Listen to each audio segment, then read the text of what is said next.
Class 12-এর ছাত্রছাত্রীদের আরও একবার আমাদের অনলাইন ইংরেজি ক্লাসে স্বাগত।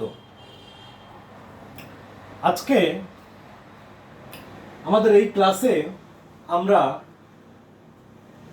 আলোচনা করব how to organize a business letter, how to compose, how to organize, how to write a business letter. কিভাবে বিজনেস লেটার লিখব আমরা, এই বিষয়ে যা খুঁটিনাটি আমরা এই ক্লাসে আলোচনা করব। প্রথমে আমরা একটা শব্দের দিকে একটু আলোকপাত করি। ইএসপি তোমাদের সিলেবাসে আছে ক্লাস 12-এর রাইটিং অংশে, যেটা ইএসপি বলে কিছু রাইটিং আছে, কিছু অ্যাক্টিভিটি আছে। দেন at first we have to know the meaning of ESP. ESPর ফুল অর্থ হচ্ছে English for specific purpose. English for specific purpose অর্থাৎ বিশেষ বিশেষ ক্ষেত্রে যে ইংরেজিগুলো আমাদের প্রয়োজন হয় সেই দক্ষতাগুলো আমাদেরকে অর্জন করতে হবে এই সেকশনটাতে ইএসপি। এর মধ্যে অনেকগুলো রাইটিং আছে, যেমন তোমাদের রিপোর্ট রাইটিং, প্রেসি রাইটিং, তেমন একটি আছে বিজনেস লেটার রাইটিং। আমরা জানি আজকে বিজনেস লেটার রাইটিং আমাদের জীবনের প্রতি দিনের একটা দৈনন্দিন ঘটনায় পরিণত হয়েছে, প্রতিদিনের একটা দৈনন্দিন ঘটনায় পরিণত হয়েছে। সেই জন্য আমাদের যে কাউন্সিল থেকে এইটাকে আমাদের সিলেবাসে অন্তর্ভুক্ত করেছে, এটা খুবই একটা সময় উপযোগী সিদ্ধান্ত। কিভাবে আমরা যদি কোনো একটা কোম্পানি থেকে প্রোডাক্ট কিনি, প্রোডাক্টটা যদি চেঞ্জের প্রয়োজন হয় আমাদের লিখতে হবে বিজনেস লেটার। আমাদের যদি ব্যাংকে কোনো প্রয়োজন হয়, কোনো কোনো অর্গানাইজেশনের সাথে কোনো লেনদেন সংক্রান্ত হোক বা কোনো অনুষ্ঠান সংক্রান্ত হোক, বিভিন্ন বিষয়ে আমাদের প্রতিটা মানুষেরই প্রতিদিনের কর্মকাণ্ডের সঙ্গেই প্রায় এই ঘটনাটা জড়িয়ে থাকে। ইএসপি বা তার সঙ্গে যেটা বিজনেস লেটার, আমাদের এটা একটা দৈনন্দিন অভ্যাসের মধ্যে পড়ে। তো সেই হিসাবে আমরা জেনে নেব যে এই বিজনেস লেটারটা কি, এটাকে কিভাবে আমরা লিখব। সর্বপ্রথমে আমরা আলোকপাত করি লেটার, চিঠি। এই লেটার আমরা ছোট থেকেই বহু লেটার লিখে এসেছি, ক্লাস 8-9 থেকে, যে বন্ধুর কাছে চিঠি, বাবার কাছে টাকা চেয়ে চিঠি, দিদির বিয়ের নিমন্ত্রণ করে চিঠি। তা সেই চিঠির আমরা বলতে গেলে letter is the written means of communication. এক কথায় চিঠি হচ্ছে, letter is the written means of communication. Letter is the written means of communication. Written means of communication অর্থাৎ কি বোঝায়, যে যোগাযোগের লিখিত যে মাধ্যম, লিখিত মাধ্যমে যে যোগাযোগ করা হয় সেটাই হচ্ছে লেটার।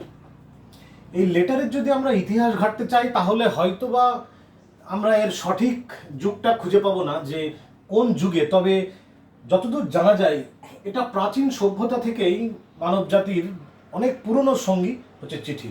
অর্থাৎ বহু যুগ আগে যখন পাখির পায়ে একটা কাগজ বেঁধে চিঠি পাঠানো হতো, বাট চিঠিটা আমাদের একটা অতি পুরনো এবং সভ্যতার সঙ্গে ওতপ্রোতভাবে জড়িত ছিল চিঠি লেখা।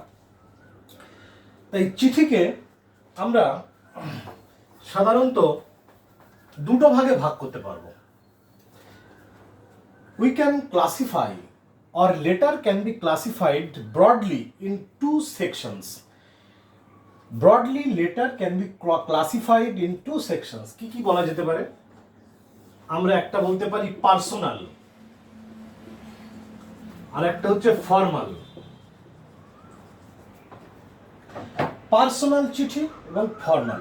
তা পার্সোনাল চিঠি আমরা কাকে বলবো, সেটা আমরা বহু লিখেছি, যেটা আমাদের ব্যক্তিগত পর্যায়ের যে প্রয়োজনগুলো মেটায়। দাদার কাছে চিঠি, বাবার কাছে চিঠি, মায়ের কাছে, বন্ধুর কাছে। এই চিঠিগুলো আমরা আগেও লিখেছি অনেকবার, যেগুলো তোমাদের মাধ্যমিক সিলেবাস বা 9-এ ছিল, তোমরা লিখেওছো। তা সেগুলো হচ্ছে পার্সোনাল চিঠি। আর ফর্মাল চিঠি যেগুলো বিভিন্ন অফিসে লেখা হয়, বিভিন্ন কার্য সম্পাদনের জন্য লেখা হয়, বিভিন্ন পারচেজ অর্ডার কনফার্মেশনের জন্যে, কোনো অর্ডার বাতিল করার জন্যে, কোনো ব্যাংকে লেখা হতে পারে, কোনো কমপ্লেন করা হতে পারে, কোনো এনকোয়ারি করা হতে পারে, কোনো কিছু হারিয়ে গেলে পুলিশ স্টেশনে একটা চিঠি লিখতে হতে পারে, বা কোনো প্রতিষ্ঠানের হেডকে লিখতে হতে পারে, কোনো সরকারি দপ্তরে লিখতে হতে পারে। তো এই চিঠিগুলোকে আমরা ফর্মালের মধ্যে রাখবো। তো ফর্মালেরও অনেকগুলো ভাগ আছে। তার মধ্যে আমরা যেমন বিজনেস লেটার, এডিটরের কাছে যদি লিখি editorial letter,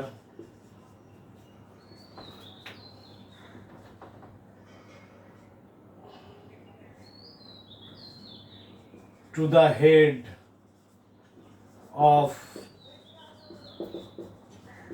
institution or department,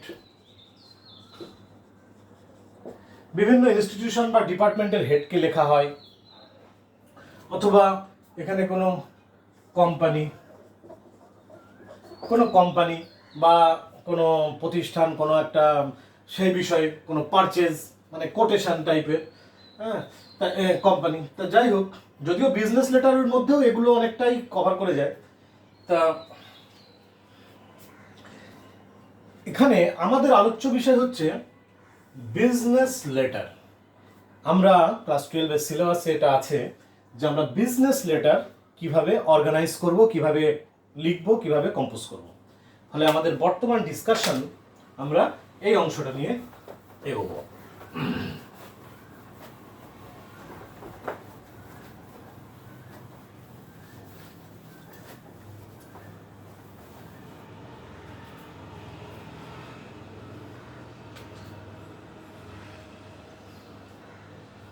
যে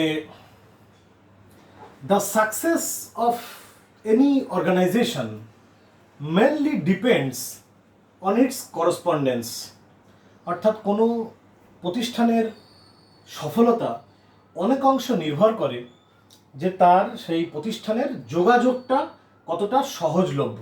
অর্থাৎ অনেক দূর থেকে একটা ব্যক্তি বা একটা ক্রেতা বা একটা মানুষ সেই প্রতিষ্ঠানকে সহজে সময়ের মধ্যে যোগাযোগ করতে সক্ষম হচ্ছে কি না, সেটা একটা গুরুত্বপূর্ণ বিষয়।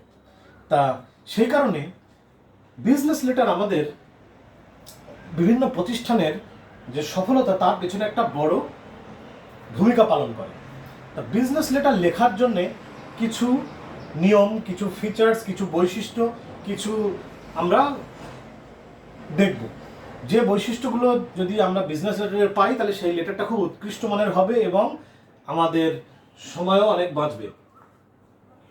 আমরা এর ফরম্যাটটা আলোচনা করার আগে, বিজনেস লেটারের যে ফরম্যাট সেটা আমরা আলোচনাটা পরে করছি, তার আগে আমরা যে আলোচনাটা করব সেটা হচ্ছে এর কী কী বৈশিষ্ট্যগুলো আমরা দেখতে পাবো একটা বিজনেস লেটারের মধ্যে। যদি আমরা এটা ফিচার্স হিসেবে ধরি,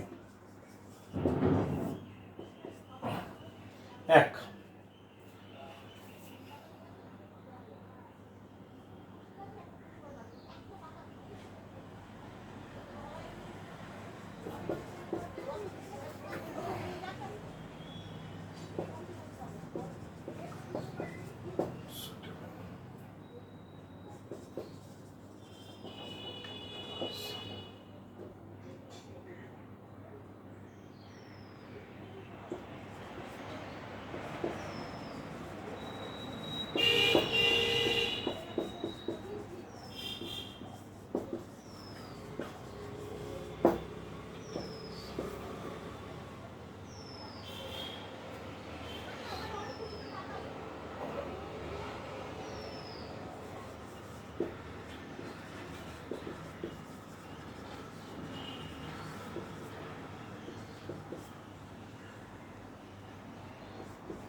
সর্বপ্রথমে আমরা যখন চিঠি লিখব, অনেক ক্ষেত্রে বিজনেস লেটার লেখার ক্ষেত্রে আমরা বুঝতে পারি না বা অনেকে আমরা জানি না যে লেটারটা আমরা কাকে অ্যাড্রেস করব।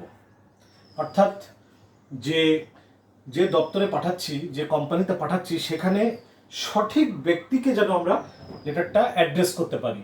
যে ম্যানেজার বা ভাইস প্রেসিডেন্ট বা সেখানকার রিসেপশনিস্ট, যেখানে আমরা টু দ্য সুইটেবল পার্সন, যে যাকে উদ্দেশ্য করে লিখতে চাই, যেন সঠিক সেই ডিটেলসটা আমাদের হাতে থাকে এবং সঠিকভাবে তাকেই অ্যাড্রেস করা হয়। ল্যাঙ্গুয়েজ, আমরা যখন বিজনেস লেটার লিখবো, সেখানে ল্যাঙ্গুয়েজ হবে খুব সিম্পল এবং ভীষণ ফ্রি ফ্রম কমপ্লেক্সিটি।